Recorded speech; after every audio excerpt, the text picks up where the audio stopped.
नमस्कार दोस्तों, कैसे हैं आप? आशा करता हूँ कि आप काफ़ी अच्छे होंगे। हमारे इस सरकारी कर्मचारी हब में आपका हार्दिक स्वागत है। तो सरकार ने ये कन्फ़र्म कर दिया है, सरकार की तरफ से ये चीज़ें आ गई हैं सामने कि आपको एक बहुत बड़ी एरियर की अमाउंट यहाँ पर मिलने जा रही है। जितने आपने इंतज़ार किया है, जितना आपने सब्र किया है 8 सीपीसी के लिए, क्योंकि सरकार ने बहुत चीज़ें गलत केंद्रीय कर्मचारियों के लिए की थी, लेकिन एरियर देकर आपकी जो सारी जो गुस्सा था उसको यहाँ पर कवर करेगी सरकार। ये वीडियो बहुत ज़्यादा ख़ास होने वाली है, क्योंकि जो सरकार ने 5th सीपीसी में, 6 सीपीसी में और 7 सीपीसी में जैसे एरियर बाँटा था, वैसे यहाँ पर 8 सीपीसी में यहाँ पर आपको एरियर मिलने वाला है। ठीक है? आप सभी जानते हैं कि जब 8 सीपीसी आता है तो स्टार्टिंग में आपको फ़ायदा होता हुआ नहीं नज़र आता है, लेकिन वो जो अमाउंट आपको मिलती है वो आपको बहुत ज़्यादा सेटिस्फाई करती है। 7 सीपीसी में बहुत ज़्यादा सेटिस्फैक्शन नहीं हुआ था, लेकिन ये सेटिस्फैक्शन आपको 8 सीपीसी में होने जा रहा है।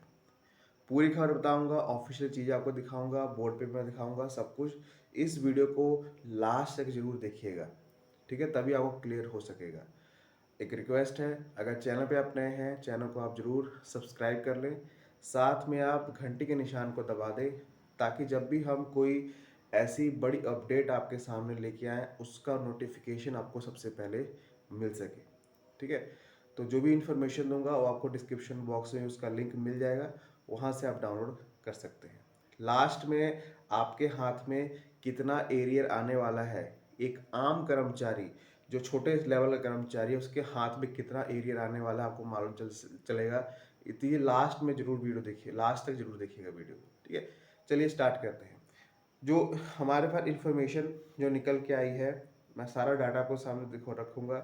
इसमें बताया गया कि 8वें वेतन आयोग में एरियर मिलना तय क्यों है, ठीक है? पहला पॉइंट यहाँ पर बताया गया है, ठीक है? मैं आप पूरा वीडियो देखिएगा। पहला पॉइंट यहाँ पर बताया गया है, वेतन आयोग में देरी, मतलब 8 सीपीसी में देरी हुई है। ठीक है, आप सभी जानते हैं कि 25 में जब दिल्ली का चुनाव था, सरकार ने अनाउंस किया, 25 गुजार दिया, 26 भी गुजार दिया। ठीक है, 26 के मिड में आके आपका ये चीज़ें हुई हैं, तो वेतन आयोग में देरी हुई है। क्या यहाँ पर हुआ है कि पहला जो नोटिफिकेशन है, जो नोटिफिकेशन 8 सीपीसी का नोटिफिकेशन जो निकला था वो लेट निकला था। ठीक है, पहला कारण ये बताया गया है। ठीक है, और दूसरा बताया गया है कि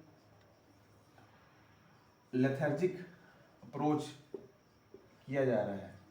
ठीक है, जो 8 सीपी से काम है बहुत लेथर्जिक वे में चल रहा है, बहुत धीरे धीरे चल रहा है। आप सभी जानते हैं कि अभी तक जो 8 सीपीसी के मेंबर हैं वो चुने जा रहे हैं। ठीक है, 8 सीपीसी के मेंबर चुने जा रहे हैं। और एक और बताया गया है कि जो क्वेश्चनर का सेशन था, आप सभी जानते हैं क्वेश्चनर और मेमोरेंडम का जो समय था उसको बढ़ा दिया गया है। ठीक है, पहले तो वो आपको 16 तारीख बताई गई थी, लेकिन क्वेश्चनर का समय बढ़ा दिया गया है, आपके मेमोरेंडम सबमिट करने का समय बढ़ा दिया गया। तो मतलब लंबा खींचने वाला है, लंबा जितना खींचेगा उतना आपको ये फायदा होगा। इसमें सारा कुछ बताया गया है। और सबसे बड़ा कारण बताया गया है यूपी इलेक्शन। ठीक है, यूपी इलेक्शन 2027 और जो सेंट्रल इलेक्शन है, जो सेंट्रल इलेक्शन बनेगा 2029, ये सबसे बड़ा कारण है 8 सीपीसी के लेट होने का। अभी क्यों? क्योंकि आप सभी जानते हैं कि जब सरकार ने 8 सीपीसी लाना था दिल्ली चुनाव के टाइम, उस टाइम सरकार दिल्ली चुनाव जीत गई थी 8 सीपीसी के कारण। ठीक है, वैसे यूपी के चुनाव में आपका एरियर घोषित होगा और 29 के चुनाव में आपको 8 सीपीसी के आसपास वो खबरें आने को मिलेंगी। ये यहाँ पर बताया गया है, सभी कुछ यहाँ पर बताया गया है। ठीक है, यहाँ पर ये बताया गया है कि 2028 से पहले आपको 8 सीपीसी यहाँ पर नहीं मिलने वाला। ठीक है, तो मतलब आपको एरियर कितना बना? अब आप 1 जनवरी 2026 से लागू है, 26 का एरियर, 27 का एरियर, मतलब 24 महीने का एरियर आसपास आपको मिलने वाला है। अब चलिए इसके बारे में कैलकुलेशन हमको जो सामने आई है वो आपको मैं दिखाना चाहूँगा। जो कैलकुलेशन अपनी स्क्रीन पर एक डाटा देख पा रहे होंगे, अपनी स्क्रीन पर एक डाटा देख पा रहे होंगे। ये डाटा बहुत कुछ बयान कर रहा है। अपनी स्क्रीन पे देखिए, ये डाटा बता रहा है कि 5th सीपीसी में आपको 21 मंथ का एरियर मिला था। मतलब जो मैं यहाँ पर रफ कर देता हूँ,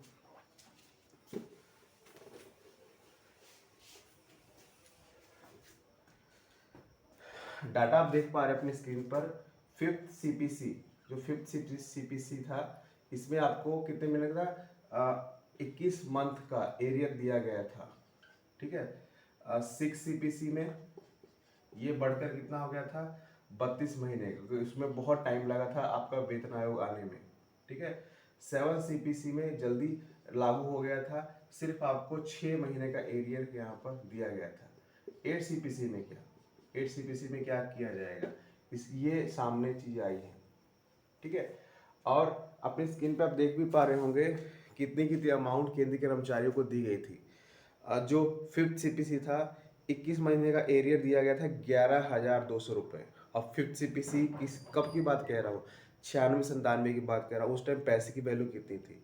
11,200। ये 11,200 है जो निचले लेवल, जिसका बेसिक अप्रोक्स 18,000 के आसपास है। जो निचले लेवल के कर्मचारियों को 11,200 का एरियर मिला था। उसके बाद जब हम 6 सीपीसी में आते हैं, 6 सीपीसी में एक 18,000 बेसिक वाले कर्मचारी को 71,000 का एरियर मिला था। 6 सीपीसी सबसे बेस्ट सीपीसी माना जाता है। लेकिन 7 सीपीसी में जो नॉर्मल एक कर्मचारी है उसको कितना मिला था? 13,500 रुपये अरियर मिला था। 13,500। वेट सीपीसी में कितना मिलेगा? चलिए ये भी सामने आ चुका है। 8 सीपीसी में कितना मिलने वाला है? यहाँ पर डाटा सामने हमारे पास आया है, चलिए इसको हम बताते हैं आपको।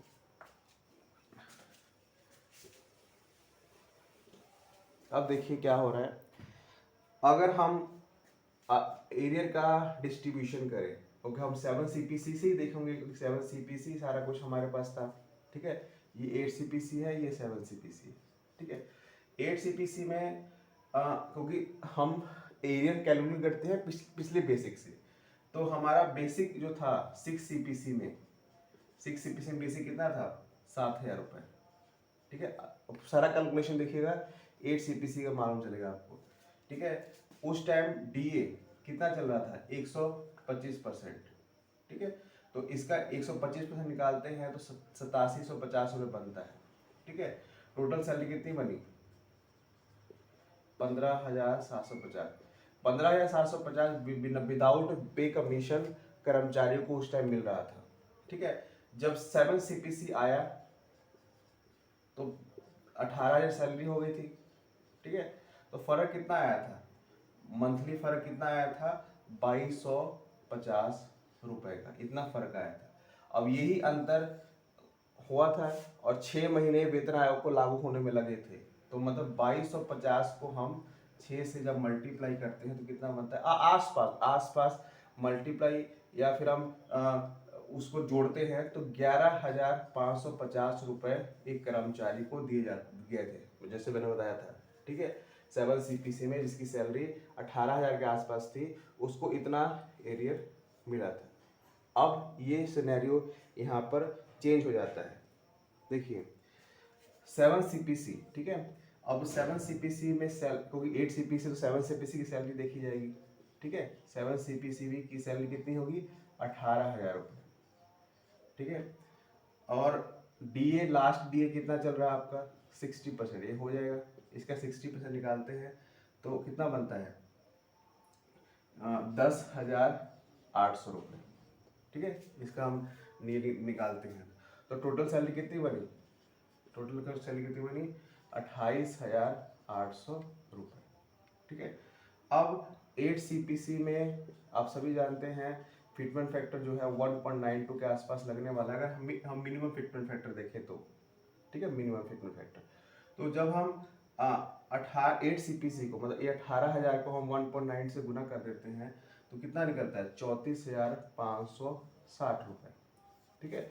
तो हमें कितना इंक्रीमेंट मिला? मतलब ये सैलरी हमारे 28 से विदाउट पे ले रहे थे आप, और ये सैलरी पे कमीशन के बाद है, तो कितना फ़र्क है इसमें, जब हम देखते हैं फ़र्क को, तो 5760 का फ़र्क यहाँ पर हो रहा है। ठीक है, अब आपके वेतन आयोग आने में, क्योंकि 1 जनवरी 2026 से चीज़ लागू है, तो 26 और 27 मतलब 24 महीने हो चुके हैं, 24 महीने के आसपास। जब हम 5760 को 24 से मल्टीप्लाई करते हैं, ठीक है, तो कितने अमाउंट निकलती है यहाँ पर, 1,38,240 रुपये। यही फर्क है 7 CPC, क्योंकि 7 CPC क्या था, वो जल्दी लागू हो गया था, ठीक है, उसको ज़्यादा महीने नहीं लगे थे, ठीक है। लेकिन यहाँ पर आपकी 8 CPC को ज़्यादा टाइम लगा है, और क्योंकि इलेक्शन है, 29 तक इलेक्शन जाएंगे आपको, तो जितना आपको लेट होगा उतने आपको बड़ा अमाउंट यहाँ पर मिलने वाला है। ये कैलकुलेशन मैंने सिंपल रखी है, ठीक है, जैसे 7 CPC में हुआ था वैसे यहाँ पर 8 CPC में रखा है, ठीक है। तो ये यहाँ पर चीज़ें आपके सामने मैंने रखी, सभी वेतन आयोग को 5th 6th 7th 8th, ठीक है। अपनी राय कमेंट में जरूर बताइएगा, ठीक है। आप क्या सोचते हैं इसके बारे में, क्या सरकार और लेट करेगी, क्या सरकार इसमें चेंज कर सकती है। और एक ये भी बात है, आपको ये इतनी बड़ी अमाउंट दिख रही है 1,38,000, ये आपको एक साथ थोड़ी मिलेंगे, जैसे बाकी वेतन आयोग में होता है, किस्तों में दिया जाता है, ठीक है, 3 किस्तें बांट दी जाएंगी, 3 किस्तों में सरकार इसको देगी, पर देगी जरूर, ठीक है। अपनी राय कमेंट में जरूर बताइएगा, और इस वीडियो को तमाम केंद्रीय कर्मचारियों तक शेयर जरूर करिएगा। धन्यवाद।